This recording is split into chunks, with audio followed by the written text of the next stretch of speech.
Buenos días, hermanos, Dios les bendiga. Bienvenidos a la escuela dominical. En esta mañana, una mañana gloriosa, una mañana victoriosa, sabiendo que este es el día que el Señor ha hecho. Amén. Entonces le damos bienvenida a todos los que se conectan a esta hora y vamos a entregar este tiempo en las manos del Señor. Ahí donde está usted en su casa puede buscar en la palabra y vamos a leer en el Salmo 33. Y leemos en autoridad del Padre, del Hijo y del Espíritu Santo. Amén. Alabanzas al Creador y Preservador. Alegraos, oh justos, en Jehová. En los íntegros es hermosa la alabanza. Aclamad a Jehová con arpa. Cantale con salterio y decacordio, cantale con cántico nuevo, hacerlo bien tañendo con júbilo. Porque recta es la palabra de Jehová, y toda su obra es hecha con fidelidad. Él ama justicia y juicio, de la misericordia de Jehová está llena la tierra. Por la palabra de Jehová fueron hechos los cielos y todo el ejército de ellos por él, el aliento de su boca. Él junta como montón las aguas del mar, él pone en depósitos los abismos. Tema a Jehová toda la tierra, teman teman delante de él todos los habitantes del mundo, porque él dijo y fue hecho. Él mandó y existió. Amén. Gloria al Señor, gloria sea a su nombre por siempre, al Creador de nuestras vidas, al que ha creado los cielos y la tierra. Y todo lo que Él ha hecho, lo ha hecho por su palabra. Gloria al Señor. Vamos a orar y vamos a darle gracias al Señor. Padre, te damos gracias en esta mañana. Una mañana maravillosa. Gracias por este día precioso, este día que tú, Señor, tu misericordia se ha manifestado sobre nuestras vidas. Gracias porque tu amor es grande, más grande que los cielos, Señor, más grande que cualquier otra cosa, Señor, porque sabemos, Señor, que tu amor es eterno. Gracias, Padre, por permitir vivir este día, poder abrir nuestros ojos, poder decir como dijo David, yo me acosté, dormí, desperté porque Jehová me sustentaba. Y hoy estamos delante de tu presencia con corazón agradecido, Señor, sabiendo que tú eres fiel, Señor, sabiendo que tú eres el eterno Dios, que nada se compara a ti, Señor, en fidelidad y en grandeza, en gloria y poder, porque tú eres el Dios excelso, el Dios poderoso, el Dios omnipotente, omnisciente, omnipresente. Eres el Dios supremo, el creador de todo lo que existe, Señor. Nuestra vida está en tus manos, Señor. Glorificamos tu presencia en este día, Señor, reconociendo que tú eres nuestro Señor, nuestro soberano Dios, y a ti honramos tu presencia, Señor. Entregamos este día en tus manos, entregamos este tiempo en tus manos, Señor, para que tú te glorifiques. Queremos rendirte, Señor, el homenaje, el honor a ti, Dios, porque solo tú eres digno, Señor. Limpia nuestro corazón, límpianos de todo pecado, de toda iniquidad en el nombre de Jesús. Señor, queremos agradarte a ti. Queremos ser esos hijos tuyos de los cuales tú te sientas complacido, Señor. Que en nuestro corazón haya paz, que en nuestro corazón haya amor, que en nuestro corazón sea un corazón agradecido delante de ti, Señor. Límpianos con la sangre de tu Hijo amado Jesucristo. Dios poderoso, honramos tu nombre y entregamos a ti este tiempo de escuela dominical, Señor. Que tú ministres nuestras vidas, que tú ministres cada hogar, en cada casa, Señor. La familia sea ministrada por la presencia de tu Espíritu Santo. Declaramos en este día cielos abiertos, que el favor de Jehová se manifieste sobre cada persona que nos escucha. Señor, que tu presencia se manifieste sobre cada hijo tuyo que cree que tú eres el poderoso, que tú eres el Dios de los ejércitos, el Dios que transforma, el Dios que cambia, el Dios que para ti nada es imposible, Señor. Entregamos nuestro corazón a ti, nos rendimos ante ti, ante el gran yo soy, al mismo de ayer, hoy por los siglos, creyendo, Señor, que en el día de hoy, Señor, una palabra rema viene de parte de ti, Señor, que todo el que lo oiga, Señor, que escuche esa palabra, sea impactada por tu Espíritu Santo, sea impactado, Señor, y que aquel que se encuentre afligido reciba de parte de ti fortaleza, sea levantado en el nombre de Jesús.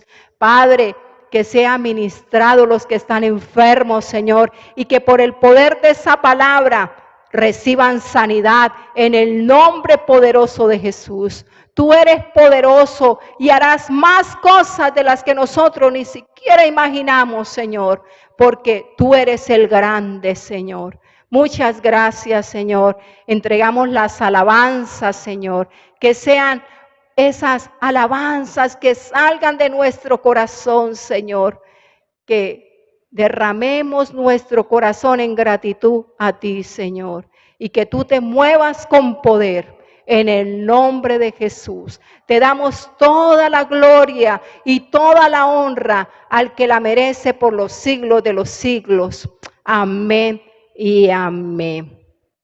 Gloria al Señor, y así con ese gozo, porque este es el día que el Señor hizo, y por eso nos gozamos y nos alegramos en su presencia. Vamos a continuación a ver la zona, a escuchar la zona informativa y pasamos a las alabanzas.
El nombre del Señor es grande, es perfecto, Él es incomparable.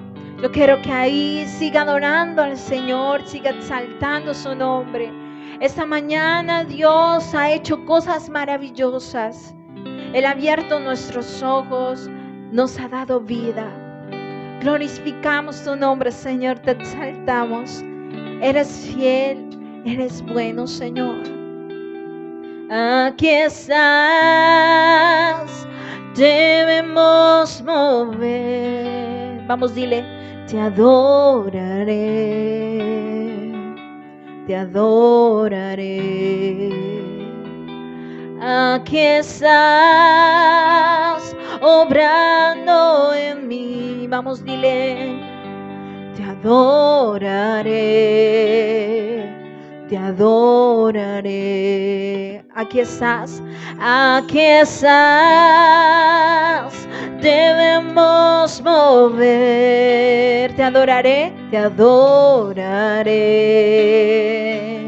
te adoraré. Aquí estás, obrando en mí. Vamos, dile, te adoraré, te adoraré. Milagroso, milagroso, abres camino, cumples promesas, luz en tinieblas. Mi Dios, así eres tú. Vamos, dile fuerte, milagroso, milagroso, abres camino, cumples promesas, luz en tinieblas. Mi Dios, así eres tú. Aquí estás, ganando mi corazón. Te adoraré, te adoraré, te adoraré. Tú estás, aquí estás, obrando, obrando en mí. Yo te adoraré,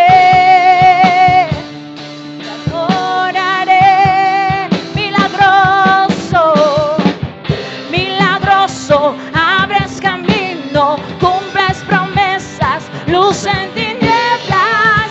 Mi Dios, así eres tú. Vamos, decláralo y dile, milagroso, abres camino, cumples promesas, luz en tinieblas. Mi Dios, así eres tú, así eres tú, así eres tú, así eres tú, así eres tú, así eres tú, así eres tú, así eres tú, así eres tú, así eres tú. Aunque no pueda ver, aunque no pueda ver, sé que estás obrando. Aunque no pueda ver, aunque no pueda ver, sé que estás, sé que estás. Aunque no pueda ver, estás sobrando. Aunque no pueda ver, estás sobrando. Siempre estás obrando. Siempre estás obrando. Aunque no pueda ver, estás obrando. Aunque no pueda ver, estás obrando. Siempre estás obrando. Siempre estás obrando. Dile, aunque no pueda ver, estás obrando. Aunque no pueda ver, siempre estás obrando. Siempre estás obrando. Aunque no pueda ver, estás obrando. Aunque no pueda ver, siempre estás.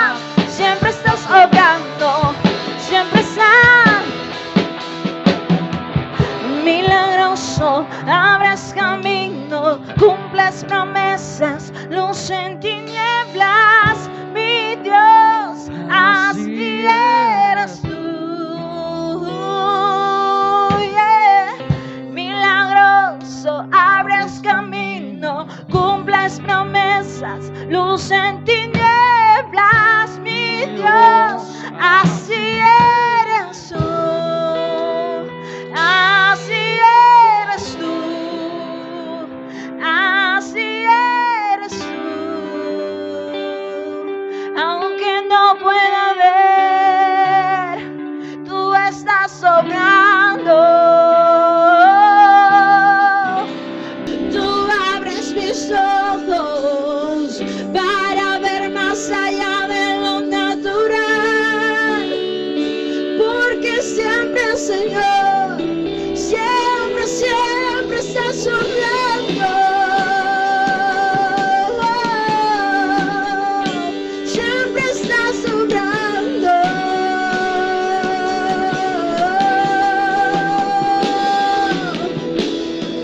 Aunque no pueda ver, aunque no pueda ver, siempre estás, siempre estás, siempre estás sobrando. Aunque no pueda ver, estás sobrando. Aunque no pueda ver, estás sobrando. Siempre estás, siempre.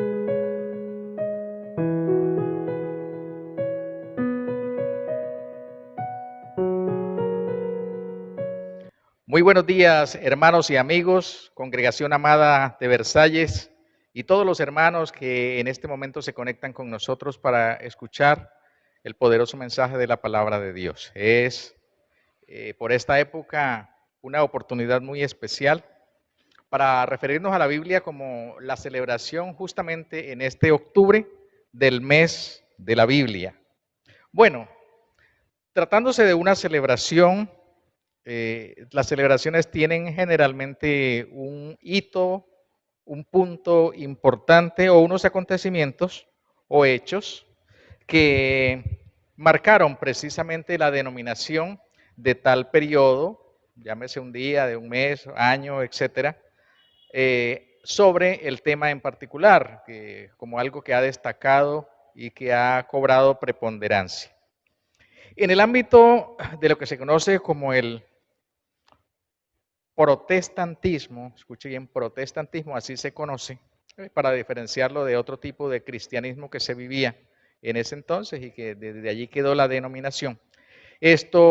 La celebración del mes de la Biblia está enmarcada por un acontecimiento muy importante y eso se remonta por allá al 31 de octubre de 1517, cuando un monje llamado Martín Lutero colgó, por utilizar hoy un término informático, cibernético, colgó sus 95 tesis en la puerta de la iglesia de la población de Wittenberg, en Alemania.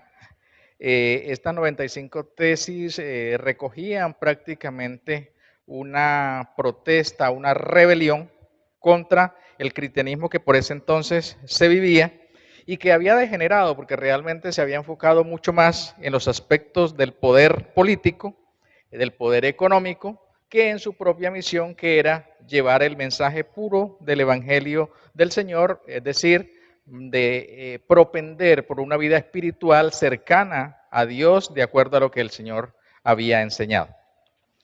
Eso entonces como un pequeño marco histórico. ¿Y por qué se denomina pues el mes de octubre, el mes de la Biblia?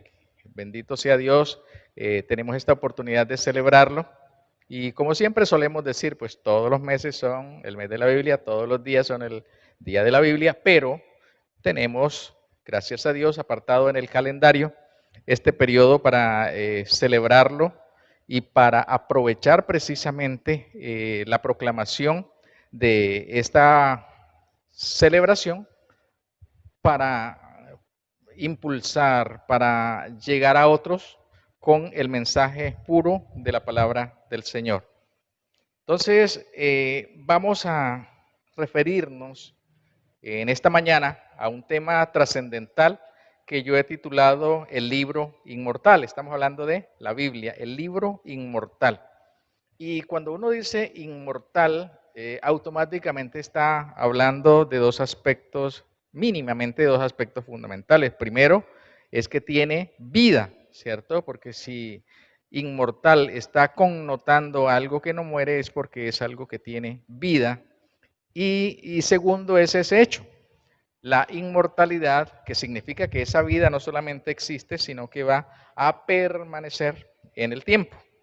Entonces, yo quiero hoy introducir precisamente el tema a través de dos conceptos que ya he mencionado, que son la vida y la inmortalidad. Es a partir de ahí que vamos a introducirnos en el tema, pues no olvidando que como telón de fondo tenemos la celebración del mes de la Biblia. Entonces, en biología, por ejemplo, ¿qué es lo que hacen los científicos? Estudian el fenómeno de la vida, ellos lo estudian mediante investigaciones y van llegando a algunas conclusiones que yo quisiera resumir diciendo que, por ejemplo, ellos mencionan que los órganos están compuestos de tejidos, eso lo hemos oído 1000 veces, que esos tejidos a su vez se componen de células y que a la vez esas células constituyen la unidad básica o la unidad estructural de los seres vivos,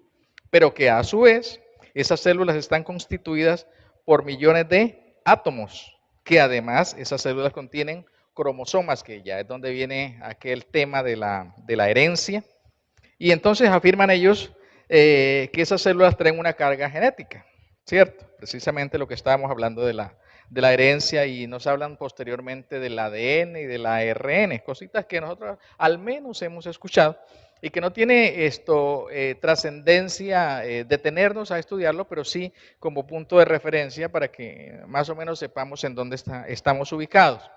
¿Qué ocurre luego? Bueno, que el hombre, los científicos, con todo ese arduo trabajo, y un trabajo además digno de admirar, han llegado a decir, por ejemplo, que pueden formar una molécula sintética. La gente habla, por ejemplo, los futuristas de la famosa vida artificial. Y sí, efectivamente el hombre, aunque logre, y escuche bien esto, que eso es lo bien importante, el hombre logre formar una célula, esta sería una célula muerta. Escuche bien dónde cobra importancia el tema de la vida, con el que quiero introducir la referencia a esta enseñanza hoy de la palabra de Dios o el libro inmortal. Entonces vamos mirando que el hombre podría en sus laboratorios crear una célula, pero sería una célula muerta nada más. Eso significa que la vida es un secreto que no está en las manos de los hombres, sino en las manos de Dios. Aleluya. Qué bonito reconocer eso. La vida está en las manos de Dios. Y ya hemos hecho ahí un breve discurrir por el mundo de la ciencia, que repito, uno tampoco lo mira peyorativamente ni mucho menos, pero que a la postre el que se lleva la honra, la gloria, la exaltación y la alabanza es nuestro Dios, el dador de la vida. Y obviamente la vida está estrechamente relacionada con el término de la inmortalidad, que ya en la introducción había mencionado, que es como esa vida prolongada, esa vida que no se termina. Eso es el carácter pues de lo inmortal. Bueno, en lo que respecta ya al tema trascendental que es la Biblia, el domingo pasado, a mañana y noche, estuvimos escuchando por este mismo canal una disertación que nos aclaró las dos grandes divisiones del Santo Libro, ¿cierto? Se nos habló en la mañana de la ley para referirse al Antiguo Testamento y se nos habló en la noche del Nuevo Testamento o el Nuevo Pacto, asociados el primero con la ley propiamente dicha, una serie de mandamientos, inclusive, valga la redundancia, los 10 mandamientos de los que todos hemos oído hablar, que fueron escritos en unas tablas de piedra y dados al pueblo de Israel, esto hacen parte de ese legado de la ley, del antiguo pacto, del Antiguo Testamento. Y en el Nuevo Testamento, entonces, el énfasis, la preponderancia en lo que tiene que ver con el trato del Señor con el hombre, con la humanidad, y la salvación están apuntando hacia la gracia.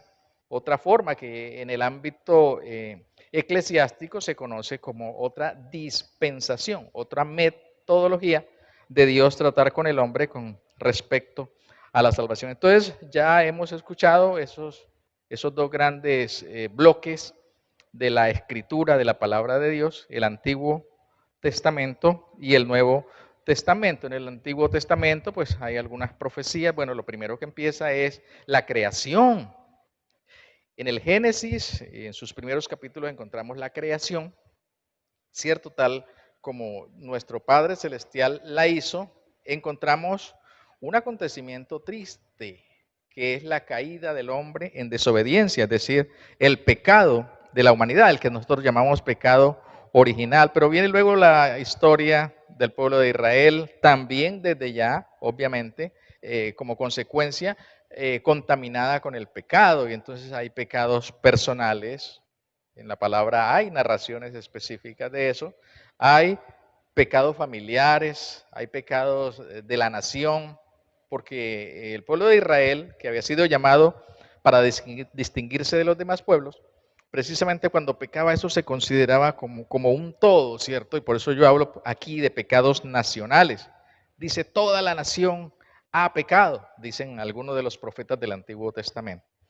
Y hay profecías que básicamente referían a Cristo, el que vendría un poco más adelante en la cronología de Dios para desempeñar el papel fundamental en la salvación, pues siendo Él precisamente el Salvador. Y casi todas las profecías iban dirigidas, direccionadas al advenimiento de Cristo como Salvador de la humanidad. Y ya en el Nuevo Testamento encontramos precisamente la llegada del Señor Jesús, su nacimiento virginal, y encontramos su ministerio y encontramos una serie de profecías que apuntan más allá y que precisamente estamos esperando su cumplimiento. Algunas de estas nuevas profecías, es decir, las contenidas en el Nuevo Testamento, se han cumplido, pero la mayoría esperan su cumplimiento a futuro. Entre ellas, el rapto de la iglesia, la búsqueda que Cristo hará físicamente de todos los salvos para llevarlos a su gloria celestial, acontecimiento que nosotros esperamos. Entre estos dos pactos, pues constituyen la Biblia 66 libros, que es lo más comúnmente aceptado. Para algunos, o para algunos no, hay Biblias, yo las he tenido en mis manos, que tienen más de 66 libros. Y entonces viene la pregunta lógica. Bueno, pero ¿cuál es la verdadera entonces? ¿La de 66 o la de más de 66? En la misma palabra de Dios, nosotros encontramos la respuesta en Romanos capítulo 3, versículo 2. Leemos que es al pueblo judío, al pueblo de Israel, a quien se le confió la palabra de Dios. Bueno, ¿y qué tiene que ver esto? Pues tiene que ver lo siguiente. El pueblo de Israel, después de aplicar diversos criterios y filtros muy refinantes, ellos, a quienes se le había confiado la palabra, llegan a la conclusión de cuáles son realmente los libros que deben constituir el canon sagrado, y ellos aceptan solamente los 66 libros que contienen o que están contenidos en la mayoría de Biblias. Luego, ya aquí estamos aclarando que la Biblia, según el pueblo judío, a quien Dios mismo le había confiado la palabra de Dios, está constituida por 66 libros. Bueno, ahí vamos bien y vamos haciendo esa aclaración. Bien, la Biblia toca una diversidad de temas a tal punto que es difícil no encontrar al menos alguna referencia de aspectos que conciernen a las temáticas actuales, a las temáticas de hoy, inclusive a las temáticas modernas. Pero los cristianos consideramos que ella, la palabra de Dios, tiene un eje central sobre el cual se desarrolla lo demás, y ese eje es la eterna comunión de Dios con su pueblo, con la iglesia. Comunión que está basada en perdonar, limpiar a los hombres del pecado para que puedan llegar a cumplir las exigencias de Dios en una comunión, en una amistad, en una relación de padre a hijos, de salvador a salvados, para poder vivir entonces en la santidad de Dios, en lo que le agrada al Señor. En este esquema vamos a considerar hoy 4 aspectos que a mí me parece que son recurrentes cada vez que uno predica el Evangelio. Seguramente o se los encuentra juntos o al menos uno hace énfasis de alguno o algunos de ellos. Y los voy a mencionar. El primero es el pecado. Tiene una importancia capital porque el apartarse del pecado o continuar en el pecado marca el acercarse a Dios o alejarse de Dios. Segundo, Cristo, que es el Mesías o es el Redentor, del cual la misma historia profana, ¿cierto? La historia secular da testimonio de ese Cristo que vivió entre los hombres. Tercero es la redención, que ya es un concepto que precisamente tiene que ver con el acercamiento del hombre a Dios a través de la persona de Cristo. Y tenemos como cuarto lugar el juicio, ¿cierto? Esos son entonces los aspectos sobre los que vamos a estar analizando la palabra de Dios, bendito libro del Señor, que amamos, que leemos, que memorizamos, que disfrutamos, que obedecemos, gloria a Dios, con tal de ser agradables a nuestro Dios. Entonces ya, después de esa introducción, ahora sí vamos a leer algún pasaje de la palabra. Y yo quiero que, recordando esos 4 puntos que hemos mencionado, ¿cierto? El pecado, Cristo, el Mesías, la redención y el juicio, usted escuche atentamente esta lectura, que para variar es una lectura de algunos versículos un poco extensa, como a mí me agrada y como yo sé que no le desagrada al Señor. Así que no hay ningún problema en ello. Espero usted esté atento y atenta, mi hermano y hermana, para que podamos seguir esta lectura que se encuentra en el Antiguo Testamento, en el Antiguo Pacto, en el libro de Nehemías, en el capítulo 9. A mí me gusta mucho porque yo encuentro allí por lo menos 3 elementos claves de los que hemos mencionado. Y obviamente pues Cristo, así sea en la persona de Dios Padre o en lo que denominamos Dios, esto se hace también presente. Entonces dice así, Nehemías capítulo 9, versículo 11 en adelante. Voy a estar leyendo allí un buen pasaje. Marco referencial, nos estamos ubicando en aquella parte de la historia en la cual el pueblo de Israel, cuando viene de Egipto, cuando es liberado por Moisés en nombre de Dios de Egipto, se encuentra frente al Mar Rojo. Y bueno, digamos que a partir de ahí vamos a hacer la lectura, que está rica, que contiene muchos aspectos de lo que es la cotidianidad del pueblo de Israel.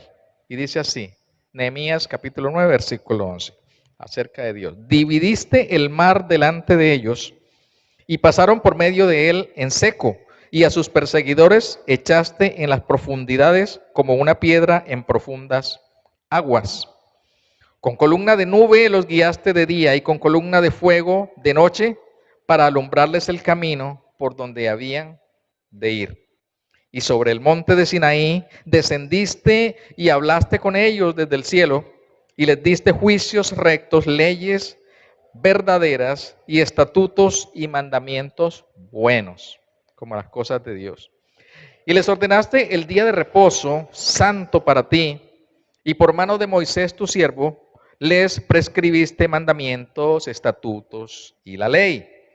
Les diste pan del cielo en su hambre y en su sed les sacaste agua de la peña y les dijiste que entrasen a poseer la tierra por la cual alzaste tu mano y juraste que se la darías. Mas ellos y nuestros padres fueron soberbios y endurecieron su cerviz y no escucharon tus mandamientos. No quisieron oír, ni se acordaron de tus maravillas que habías hecho con ellos. Antes endurecieron su cerviz y en su rebelión pensaron poner caudillo para volverse a su servidumbre. Pero tú eres Dios que perdonas, clemente y piadoso, tardo para la ira y grande en misericordia, porque no los abandonaste. Además, cuando hicieron para sí becerro de fundición y dijeron, este es tu Dios que te hizo subir de Egipto, y cometieron grandes abominaciones, tú, con todo, por tus muchas misericordias, no los abandonaste en el desierto. La columna de nube no se apartó de ellos de día para guiarlos por el camino, ni de noche la columna de fuego para alumbrarles el camino por el cual habían de ir. Escuchen. Y enviaste tu buen espíritu para enseñarles, y no retiraste tu maná de su boca, y agua les diste para su sed. Los sustentaste 40 años en el desierto. De ninguna cosa tuvieron necesidad. Sus vestidos no se envejecieron, aleluya, ni se hincharon sus pies. Continúo, versículo 26. Pero te provocaron a ira y se rebelaron contra ti y echaron tu ley tras sus espaldas y mataron a tus profetas que protestaban contra ellos para convertirlos a ti, e hicieron grandes abominaciones. Entonces los entregaste en mano de sus enemigos, los cuales los afligieron. Pero en el tiempo de su tribulación clamaron a ti, y tú desde los cielos los oíste, y según tu gran misericordia les enviaste libertadores para que los salvasen de mano de sus enemigos. Pero una vez tenían paz, volvían a hacer lo malo delante de ti, por lo cual los abandonaste en mano de sus enemigos, que los dominaron. Pero volvían y clamaban otra vez a ti, y tú desde los cielos los oías, y según tus misericordias muchas veces los libraste. Les amonestaste a que se volviesen a tu ley, mas ellos se llenaron de soberbia y no oyeron tus mandamientos, sino que pecaron contra tus juicios, los cuales, si el hombre hiciere, en ellos vivirá. Se rebelaron, endurecieron su cerviz y no escucharon. Los soportaste por muchos años y les testificaste con tu espíritu por medio de tus profetas, pero no escucharon, por lo cual los entregaste en mano de los pueblos de la tierra. Mas por tus muchas misericordias no los consumiste, ni los desamparaste, porque eres Dios clemente y misericordioso. Aleluya. Ese es nuestro Dios. Padre, te damos gracias. En esta maravillosa mañana venimos delante de ti, Señor, para exaltarte, para bendecirte. Qué gozo poder saber que ahora somos tus hijos, oh Dios, que Cristo el Señor pagó el precio de nuestra redención y que ahora hemos sido establecidos como miembros de la familia celestial. Dios bueno, extiéndenos ahora tu mano, guíanos por tu Santo Espíritu, así como lo hiciste con el pueblo de Israel, Señor. Que tu Espíritu Santo nos hable, que tu Espíritu Santo nos convenza de aquello que tú quieres que incorporemos a nuestra vida, Señor, como un mensaje y un comportamiento de parte de Dios. Yo ruego que ahora, oh Dios mío, la presencia de tu Espíritu Santo esté sobre cada vida, sobre cada oyente, Señor. Que el fluir del cielo sobre la tierra una vez más se manifieste y que la gloria de Jehová esté llenando cada vida, Señor. Que es tu objetivo finalmente.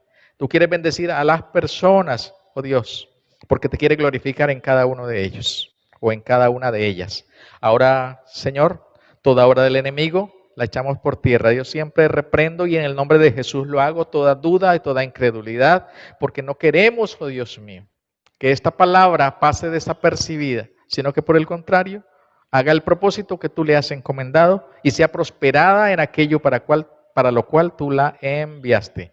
Te damos gracias, honra, gloria, honor y exaltación a ti, mi Dios, que eres Rey y que vives y reinas por los siglos de los siglos de los siglos.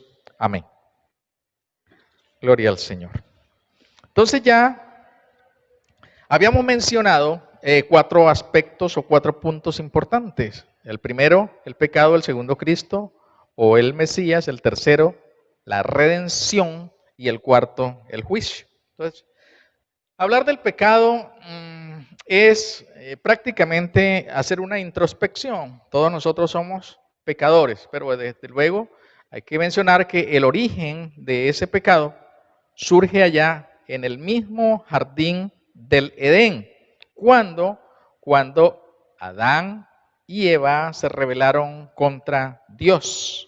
¿Cómo se rebelaron? Desobedeciendo. ¿Cómo se rebelaron? Haciendo aquello que Dios les había dicho que no hicieran.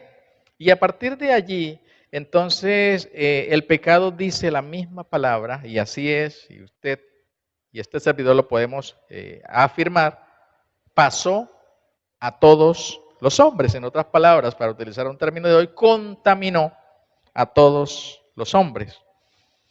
Y la Biblia expresa de una manera muy clara, tajante, todo el pecado de la humanidad, no solo señalándolo como una posibilidad, sino condenándolo en los personajes mismos, aún en el pueblo de Israel, que, reitero, había sido el pueblo escogido para Dios manifestar su gloria entre las demás naciones.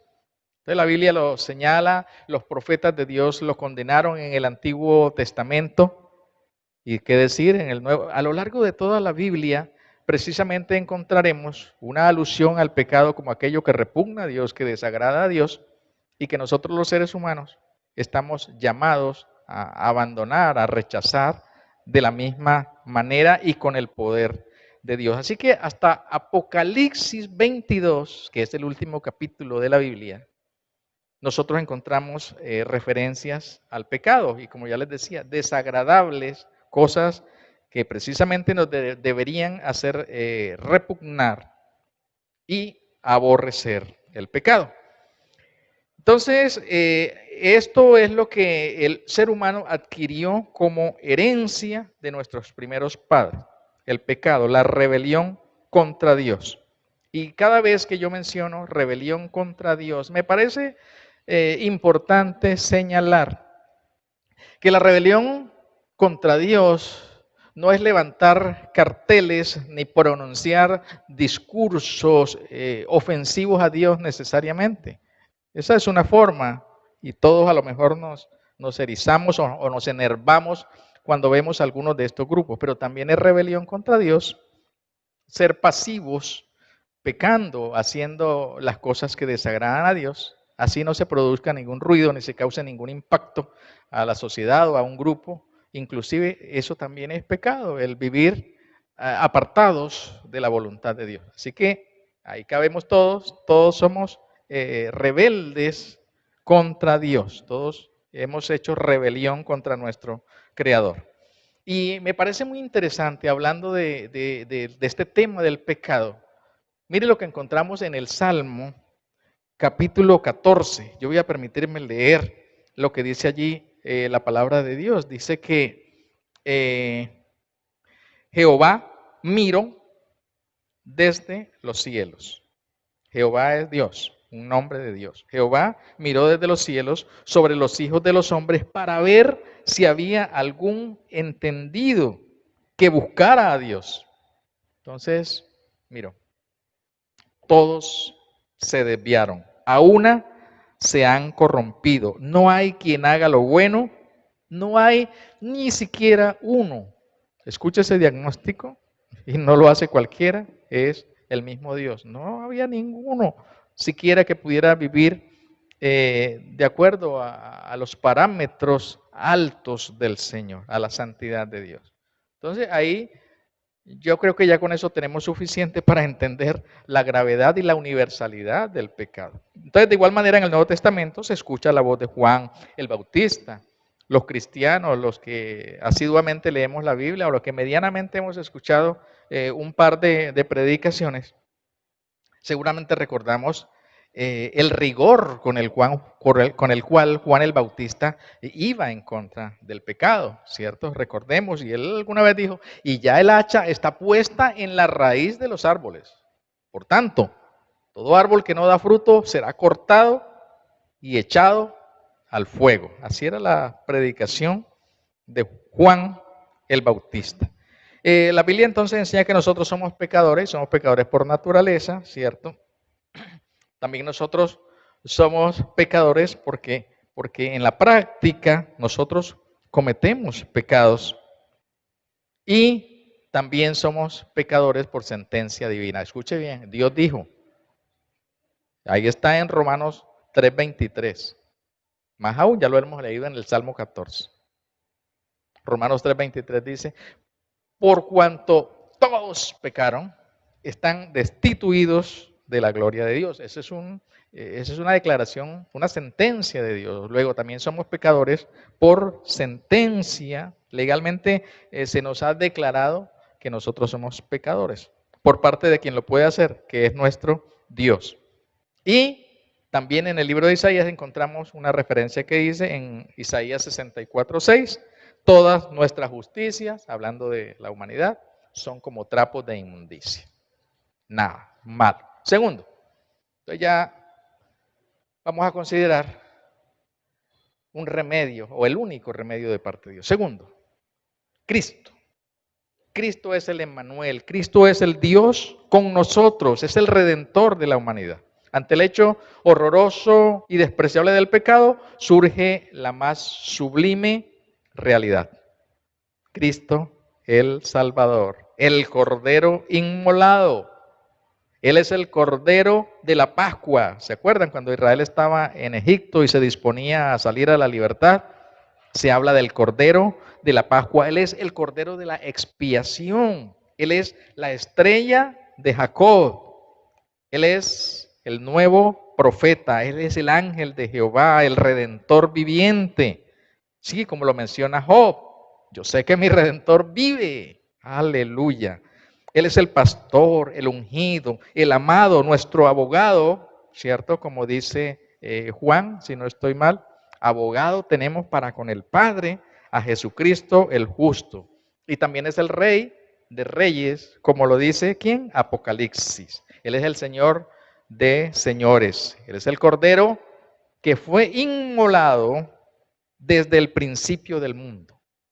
Como dice Apocalipsis capítulo 13, versículo 8. Inmolado. El pecado no tomó a Dios por sorpresa, ya tenía provista la solución. Y fue el sacrificio redentor de Cristo y su resurrección y exaltación al cielo. Entonces vamos en esos dos aspectos. Tercer aspecto, la redención. Las consideraciones anteriores nos llevan sin duda al concepto glorioso de la redención. El primer símbolo fueron los corderos. ¿Se acuerdan cuando Adán y Eva pecaron? Dios los vistió con pieles de unos animales, unos corderitos, fueron sacrificados. Y ese es el símbolo de lo que habría de venir. Por eso hablábamos de unas profecías que en Cristo tuvieron cumplimiento algunas de ellas.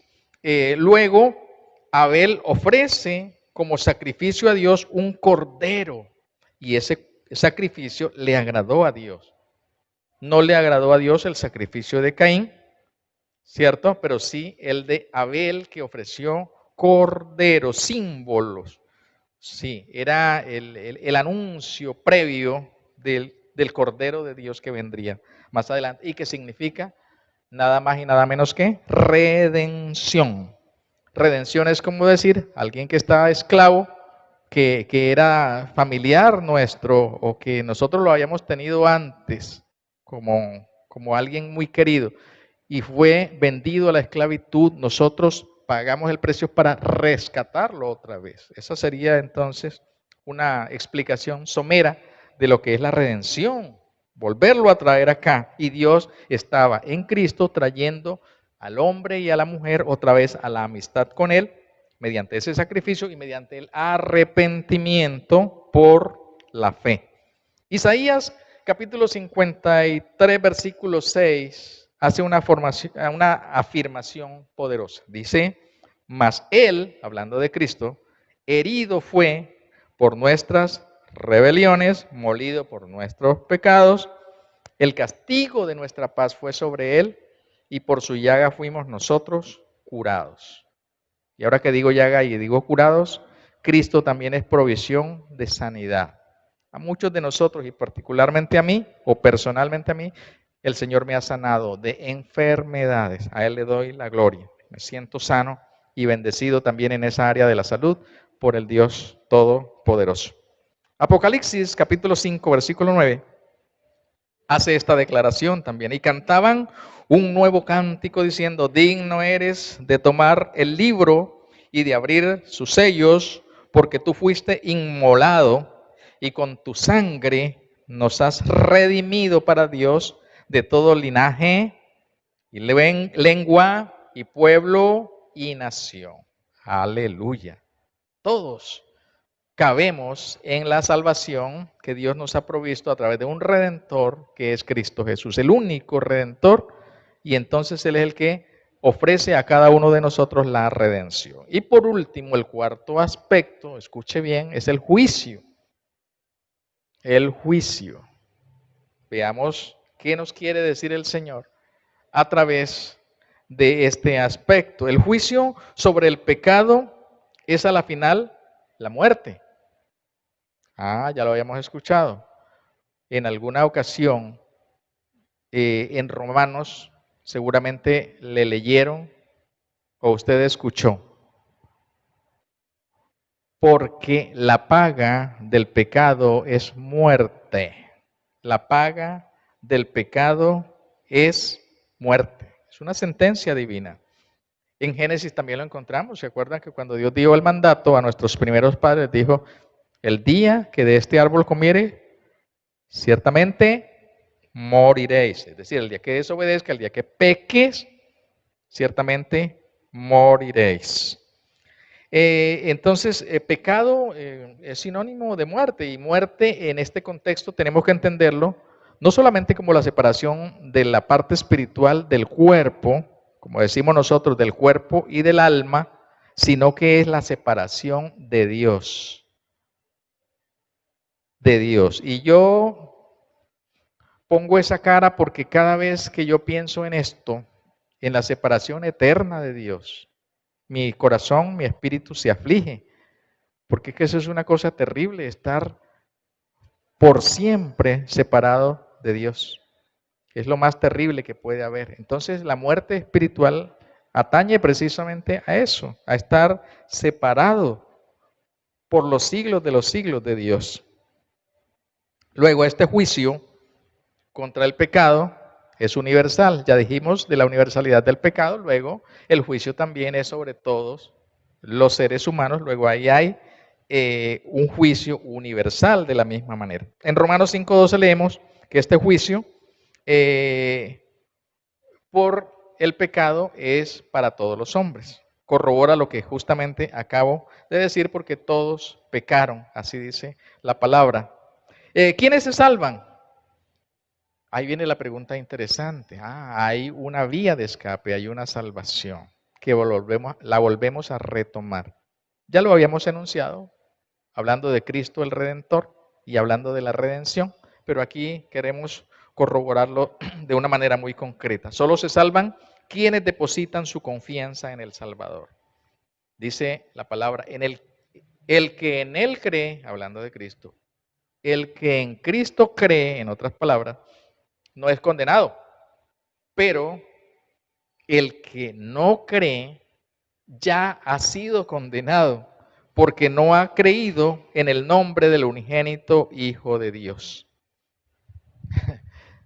Yo siempre me he puesto a pensar en esto, y la verdad que no puede ser más claro que la explicación que precisamente nos da el Señor Jesús aquí en estas palabras que acabamos de leer, ¿cierto? ¿Cuál es el panorama? El panorama es que todos los hombres hemos pecado. Todos los hombres hemos pecado. Y con ese pecado, esa rebelión contra Dios, ya nos ganamos la desaprobación, la destitución del reino de los cielos. Luego lo que aquí está diciendo no es otra cosa que eso. Dice que el que no cree ya ha sido condenado. Es decir, la condena ya venía y sencillamente esa condena va a permanecer ahí si, o a menos, más bien, a menos que podamos encontrar al Salvador y podamos rendir nuestras vidas a Él. Entonces me parece que es claro, o sea, todos están condenados y aquí aparece el Señor diciendo que, o aparece Juan diciendo que el que en Cristo cree no es condenado, pero el que no cree ya ha sido condenado, o sea, esa condenación ya viene de atrás, ya viene con antelación sobre cada uno de los que no han rendido sus vidas al Señor. Ahora bien, ¿quién resuelve el problema del juicio? El mismo que resuelve el problema del pecado, ¿cierto? Porque quitado el pecado, entonces el juicio ya no va a constituir ninguna amenaza. Si acaso se asiste por protocolo a un juicio, eso será para escuchar la voz de un juicio absolutorio, para escuchar más bien unas dulces palabras que digan, venid benditos de mi Padre y heredad el reino. Así que tenemos esta maravillosa oferta de parte de Dios. Cristo Jesús es el que puede redimir a la humanidad. Y escuche, es el único redentor. Así lo declara Juan, capítulo 3, versículo 36. Entonces estamos ante un panorama que tiene sus pasajes tristes, todos muy reales, porque el pecado es una realidad para todo el mundo, pero que concluye o puede concluir con esta maravillosa celebración de ser hecho hijo de Dios, de encontrar en Cristo la redención. Ese es el mensaje de la Biblia, ese es el mensaje de la palabra. Los aspectos que hemos mencionado, especialmente los últimos dos aspectos, marcarán una bifurcación, una vía que conducirá o al reino celestial o a la condenación eterna, que reitero, lo más triste de esa condenación eterna es que será la ausencia total, absoluta, definitiva, eterna, la separación de Dios.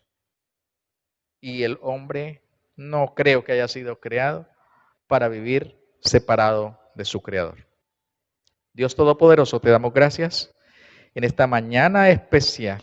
Señor, seguimos celebrando este mensaje poderoso de la palabra de Dios, que nos ha llegado, Señor, de una o de otra manera, pero que ella trae vida en sí misma. Señor, gracias porque esta palabra, este libro, por llamar así al conjunto de estos escritos, Señor amado, permanece para siempre. Y permanece, Señor, en su existencia física, porque han querido destruirla, pero aquí está con nosotros. Y de igual manera permanece en el corazón, en la vida de cada uno de los creyentes fieles, Señor, que testifican a lo largo y ancho del mundo, Señor, que en su interior vive el Rey, el Dios Todopoderoso, aleluya, y que de nuestro interior, los que creemos en el Rey, en nuestro Dios, de nuestro interior corren ríos de agua viva, fluye el Espíritu Santo en nuestro ser. Dios, muchas gracias. Yo te pido una bendición muy especial sobre cada uno de los que todavía no han hecho su profesión de fe, no se han decidido por Cristo, y que tú, Señor amado, puedas tocarles precisamente para que lleguen al conocimiento de la verdad. Toda honra y toda la gloria te la tributamos a ti, oh Dios, con todo nuestro corazón. Y te damos toda alabanza y exaltación hoy y por siempre. En el nombre de Jesús. Amén.